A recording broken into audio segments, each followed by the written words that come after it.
मैं एक सवाल आपसे डॉक्टर साहब पूछना चाहूँगा, क्योंकि मैंने कहीं पे पढ़ा है कि एक्चुअली जो ब्लड थिन करने के लिए दवा लेते हैं, कहा यह जाता है कि जो भी लोग ऐसा लेते हैं कुछ समय के बाद डायबिटिक हो जाते हैं। क्या ये सच है क्या, या सिर्फ भ्रांतियाँ हैं? ये सिर्फ भ्रांतियाँ सर, ऐसा कोई नहीं है। किसी भी खून पतला करने की दवाई से कभी भी शुगर नहीं होती है। बट हाँ, कुछ कोलेस्ट्रॉल लोअरिंग जो दवाइयाँ होती हैं उससे कई लोगों में शुगर के लेवल्स बढ़ जाते हैं, बट वो केवल 100 में से 5 या 10 लोगों को देखा जाता है। एक तो स्टोरवास बहुत पॉपुलर है और एक दूसरी और दवा है जो ब्लड थिन करती हैं, और कई बार लोग कहते हैं इस तरह की बात, इसलिए मैं चाहा कि ब्लड किसी भी ब्लड थिनर से डायबिटीज़ नहीं होती है।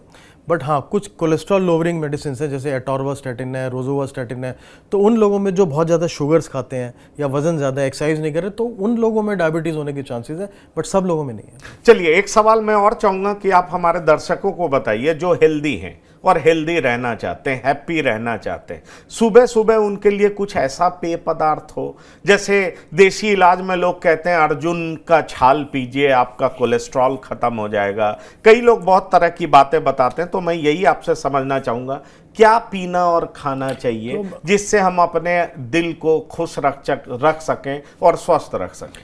तो अगर आप हार्ट के लिए हेल्दी फूड की बात करें तो अभी अर्जुन छाल को हम थोड़ा अलग रखते हैं क्योंकि हम लोग एलोपैथ डॉक्टर्स हैं। तो अर्जुन छाल डेफिनेटली बोला गया है कि भाई खून थोड़ा पतला कर देती है, कोलेस्ट्रॉल कम कर देती है, पुराने हमारे जितने भी लोग आयुर्वेदा में यूज़ किया गया है। बट हम लोग विश्वास करते हैं एविडेंस बेस्ड मेडिसिन पे कि इस दवाई का 3 रैंडमाइज ट्रायल हुए कि नहीं हुए हैं। आदमियों पे, मनुष्यों पे ट्रायल हुआ, फिर गिनी पिग्स पे, कि कहीं पे भी जहाँ पे भी ट्रायल हुआ, अगर वो एविडेंस है उस दवाई का तो हमारे पास मार्केट में वो यूज़ करने के लिए आती है। बट ऐसा उन दवाइयों पे कोई ट्रायल नहीं है, तो हम लोग तो मना ही करते हैं।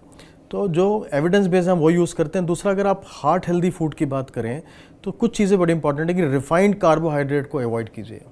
रिफाइंड कार्बोहाइड्रेट मतलब मैदा, ब्रेड हो गया, आलू हो गए, या जितने भी रिफाइंड टाइप्स की चीज़ें हैं, तो उसमें आप कॉम्प्लेक्स कार्बोहाइड्रेट खा लीजिए, दलिया खा लीजिए, ओट्स खा लीजिए, मूसली खा लीजिए, ये सब चीज़ें।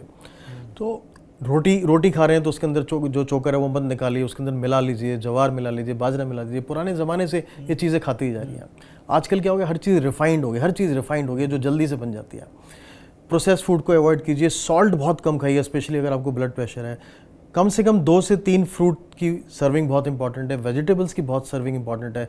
वेजिटेबल्स को ओवर कुक मत कीजिए। हमारे यहाँ पे सब्जियों को बहुत ज़्यादा कुक करके उसको जला दिया जाता है, मार दिया जाता है। उसकी जितनी भी हमारी न्यूट्रिशनल प्रॉपर्टीज़ होती है, एंटीऑक्सीडेंट्स होते हैं, वो सब खत्म हो जाते हैं, फाइबर्स खत्म हो जाते हैं। तो ये सब चीज़ों को ध्यान रखिए। मीठा मत खाइए और प्रोटीन ज़्यादा खाइए। अगर आपको वज़न कम करना है तो अपना कार्बोहाइड्रेट इंटेक कर दीजिए केवल 30%। नॉर्मल हमारे यहाँ पे कार्बोहाइड्रेट इंटेक है 70%, तो 30% कार्बोहाइड्रेट इंटेक कर दीजिए। प्रोटीन की अमाउंट बढ़ा दीजिए।